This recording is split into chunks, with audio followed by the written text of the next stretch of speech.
about 165 major rivers in the world, like the almighty Amazon, the Great Ganges, and the massive Mississippi. But if you were to count every single water flow from the smallest creek to those immense rivers, it's believed there'd be close to 3 million of them meandering all over the planet. But have you ever wondered what happens when two rivers collide? And what about other weird river phenomena? From rainbow rivers to great gaping holes, grab your life vests as we're going to be wading into the weird world of river and water phenomena.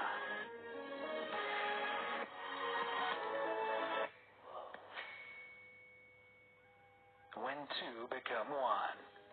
Okay, so let's start with the basics. What exactly is a river? While rivers are technically defined as naturally flowing paths of water, not every naturally flowing path of water is a river. Streams, for example, follow more temporary paths, the routes of which can be altered by natural occurrences like rainfall and flooding, whereas rivers, regardless of their size, tend to be carved into the landscape in a route that rarely changes. And thanks to these solidly established paths, rivers provide most of the fresh surface water that we humans access and use. Rivers also transport vital water, minerals, and sediment across the landscape in a vast global network that affects everything from ecology to geography. Now, you may have heard that all rivers flow into the ocean, but that's actually a myth. While major rivers often flow downhill towards the sea, some rivers flow straight into other rivers.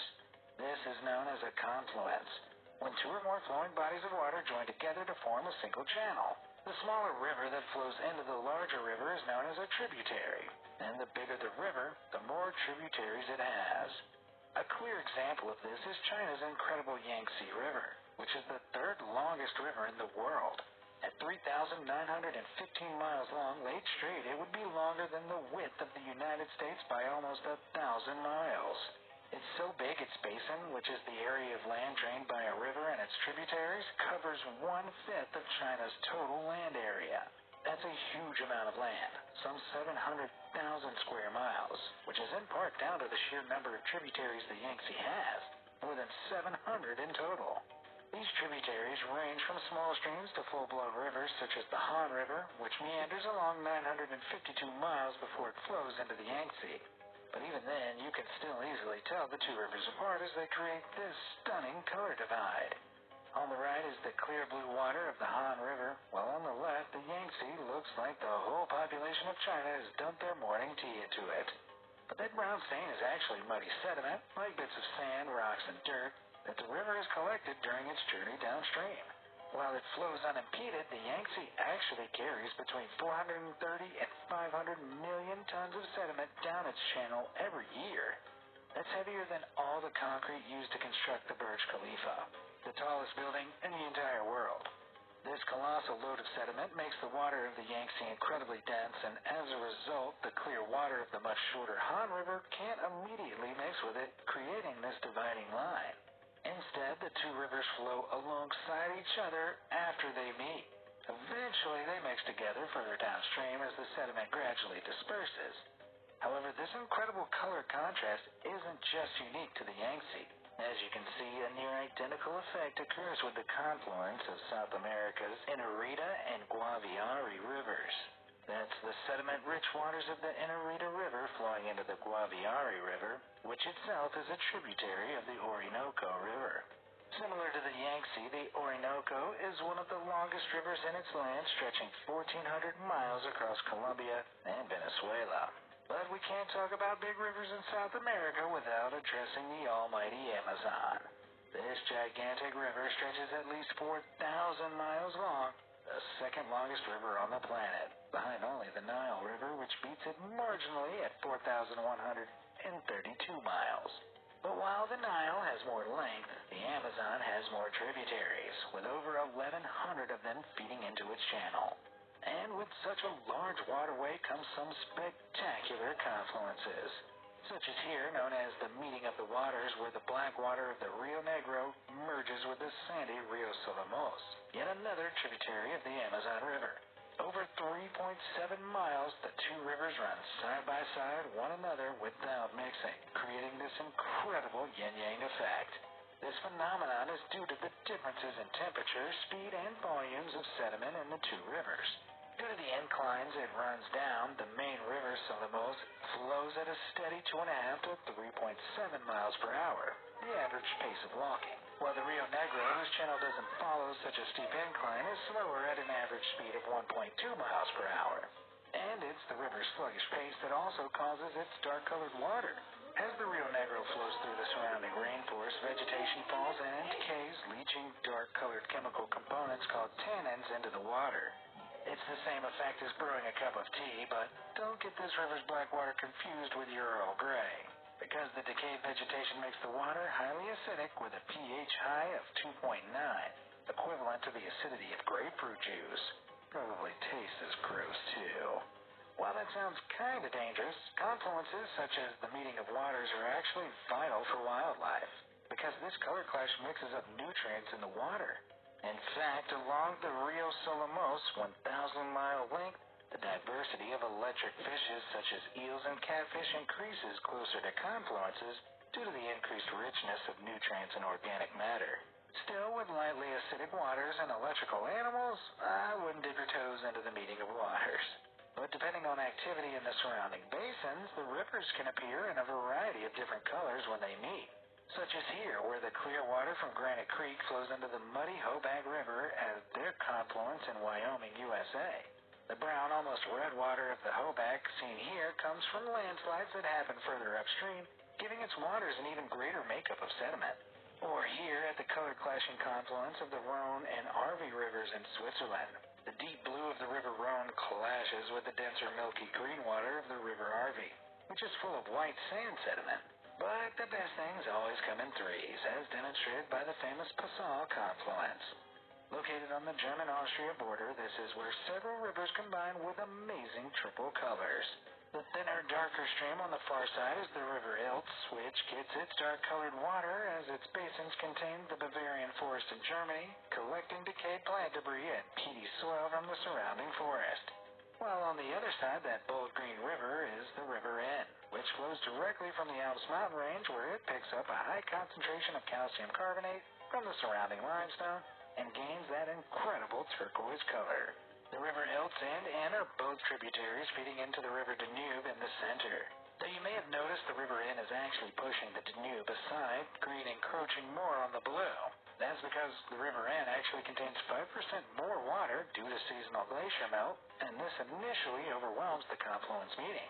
But the Danube River eventually straightens things out as the three rivers intermix into its main channel. From there, it carries on its journey along its 1,770-mile length, making the Danube River the second longest river in Europe. It spans over 10 countries from Germany to Ukraine before reaching its final destination, the Black Sea. Speaking of the Black Sea, though, have you ever wondered what happens when a river collides with an ocean? Well, the color difference is even more extreme. As you can see here, where British Columbia's Fraser River meets the Pacific Ocean. It's like the before and after of an Instagram filter. But don't worry, neither of these bodies of water are editing their pics on Instagram. Rather, it all comes down to the suspended sediment in the river water, which is more visible in the sea due to the density differences between the two bodies of water. Seawater is a lot denser than a river's freshwater due to its high concentration of dissolved salt. This prevents the river from merging seamlessly where they connect, and so a sort of color clash occurs frequently wherever the river meets the sea. However, these meetings can consist of more than just dull gray and black waters. For a more aesthetically pleasing color divide, take a look here where the Periyar River flows into the Indian Ocean at the Kochi Harbor in Kerala, India. The deep blue Indian Ocean forms a barrier against the mineral-rich Periyar River, again due to their density difference, so the water is only able to mix together gradually. This mix of salty and fresh water is more commonly known as brackish water and is created within estuaries. This is an area where one or more rivers flow into a channel with an open connection to the sea. The two bodies of water flow into one another and create a haven for flora and fauna alike. The high levels of nutrients from both the seawater and freshwater allows plants such as seagrass, mangroves, and microalgae to thrive. These plants in turn provide habitats for small fish and shellfish, which in turn provide food for creatures ranging from herons to sea otters. Ah, the beauty of nature, where everything eventually gets eaten by something bigger than it. Were you surprised by the sheer color divide between a river and the ocean? Or were you more impressed by the color clash confluences? Leave a like on the video for the ocean, and let me know down below which of the confluences you found most incredible. Now, we may have discovered what happens when rivers meet, but we've yet to dip below the surface to see just how weird the water can get. Before we do, though, why not hit that like and subscribe button? All done? Great. Now, what other crazy waterworks are out there? Mystery Falls. Rivers can host a ton of fun activities from swimming to kayaking, but the last thing you'd expect paddling downstream is to crash into a giant hole. Hang on, rivers are literally channels of water. How can a liquid channel have a hole in it? It defies everything we know about rivers, and yet Las Gachas, located near the mountain town of Guadalupe in Colombia, is a small, shallow stream with dozens of holes lining its path. Given how perfectly round those holes are, you'd assume they were man-made, but they're a completely natural feature. The stream itself is exceptionally shallow, barely deep enough to cover your foot. The riverbed, however, is extremely slippery, and visitors have described it as like walking on butter, meaning it's not uncommon for people to fall into these plunge pools. The holes themselves vary in depth from just a few inches to more than 6.5 feet deep. Whole families can fit in these larger pools, while the smaller pools can fit just one or two people. Another striking feature of this river is its ominous red color, which is due to a chemical oxide contained in the rocks and not some sort of catastrophe that's happened further upstream. Still, makes you wonder what else might be lurking in those holes. But the mystery remains. What or who made these giant holes? Well, it turns out they're naturally occurring plunge pools, which are only caused by one thing: waterfalls. A plunge pool is a deep depression in a stream bed at the base of a waterfall. It's created by the erosional forces of the cascading water plummeting down onto the rock below, wearing the riverbed down into a basin. The waterfall also carries loose rocks over the edge with it, which fall into the plunge pool and create a rock blender that erodes the plunge pool deeper. The waterfall also erodes itself, with the cascading water wearing down the overhanging rock lip of the waterfall. Over hundreds, sometimes thousands of years, the overhanging rock collapses and causes the waterfall to retreat further upstream, leaving a trail of plunge pools behind. And it appears that this theory does hold water, as there are multiple waterfalls in the area, including a waterfall further down the stream known as Cascadas del Caballero. The waterfall responsible for Las Gachas holes has long since retreated from the area, but left behind this hot tub riverbed. Doomsday weather. Special effects in movies are so incredibly realistic these days. I mean, take this river of sand. It looks so lifelike that it could be real. But here's the twist. It actually is real. Back in November 2015, locals in the Arub al-Khali Desert were shocked to discover this fast-moving flow of sand. But when they plunged their hand inside, they discovered something even weirder. It wasn't sand at all. It was hail. Ice in the desert? Sounds impossible, especially considering the Arub al-Khali is the largest continuous sand desert on Earth. Had some dumb tourist jammed the button too hard on a nearby hotel's ice machine? Though that would be a great story, this wasn't a technical error. Rather, the fact is that it does rain in the desert occasionally, and the area had recently been hit by a terrible storm where hail the size of golf balls had pelted the region. To understand how such a crazy weather event could happen, we need to look inside the clouds. Hail is formed in thunderstorms that have an intense updraft. This is where warm air pushes water droplets inside a cloud higher up into the atmosphere, where the temperature drops rapidly. For context, the air temperature outside an airplane flying at 30,000 feet is typically negative 50 degrees Fahrenheit, whereas thunderstorm clouds can form even higher at up to 40,000 feet. At this height, the water droplets freeze into ice. This heavy ice will then drop lower in the cloud, where more water droplets will smash into it and collect around it. Depending on the strength of the updraft, it can then be swept back up into the cold atmosphere, and the outer layer of water droplets then freeze too. With each cycle, another layer of ice forms around a hailstorm, making it grow. Eventually, the hailstones are too heavy for the storm's updraft to support, causing them to rain down. And so, the stronger the storm, the bigger the hail. In this case, the desert's hot air had stirred up a super thunderstorm and amplified the hail-making process, causing the hail to grow to golf ball size. Thankfully, these supersized hailstones fell in the desert rather than over a city, because hail this size is dangerous. Large hailstones falling at speeds faster than 100 miles per hour cause more than $1 billion in damages every year, smashing up buildings, cars, homes, you name it. So if a really bad storm is brewing near you, don't grab an umbrella. Grab a hard hat. But why were these hailstones flowing like a river? Well, there's a simple explanation for that. They were being carried by a literal river underneath. The hailstones had collected into tributaries of the Euphrates and Tigris rivers that crossed through the desert. The hot temperature, averaging 117 degrees Fahrenheit in the desert, had caused the hailstones to partially melt, resulting in them flowing over each other.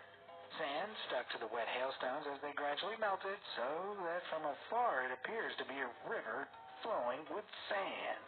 And unfortunately, this sort of freak weather may become more common across the globe. Extreme weather patterns like these are the result of the ongoing impact of climate change. So best to start carrying around an armored umbrella with you, as you never know what's going to fall out of the sky next. Too salty. Now, if you were looking for a river or a lake, your best bet would be to search for one on land. But it turns out there are a whole load of hidden rivers in the last place you'd ever expect: underwater. Due to a combination of geological processes, in some places on the seafloor, thick deposits of salt can be found in the form of thick white rivulets. When the seawater above starts to seep into the dense salt, this forms concentrated brine. The brine is far denser than even the seawater and sinks into depressions on the seafloor, creating huge, ultra-salty underwater lakes and even rivers. The density of the brine prevents it from mixing with the seawater above, so it becomes severely depleted of oxygen. When a fish enters a brine pool, they attempt to breathe in the environment, but due to the total lack of oxygen, they immediately begin to suffocate. Simultaneously, they go into toxic shock from the huge concentration of salt. So if the fish can't surface and swim away into the oxygenated seawater above in time, the brine pool becomes their grave.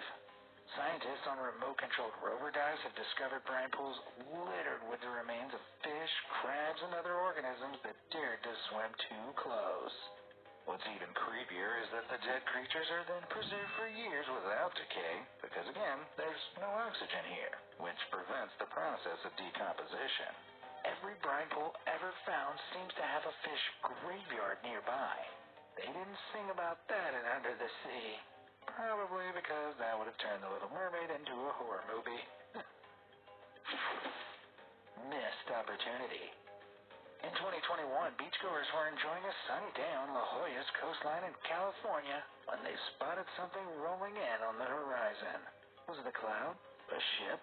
No, oh my God, it was a towering tsunami! The 100-foot wave rolled across the ocean at a rapid pace, reaching the shoreline in only 15 minutes. But as they braced for the monster wave to crash, they realized it wasn't a wave. It was a giant fog bank, nature's most terrifying prank. This phenomenon is known as a fog tsunami, and it occurs on beaches all over the world, occasionally looking like something straight out of a disaster movie about to destroy the city.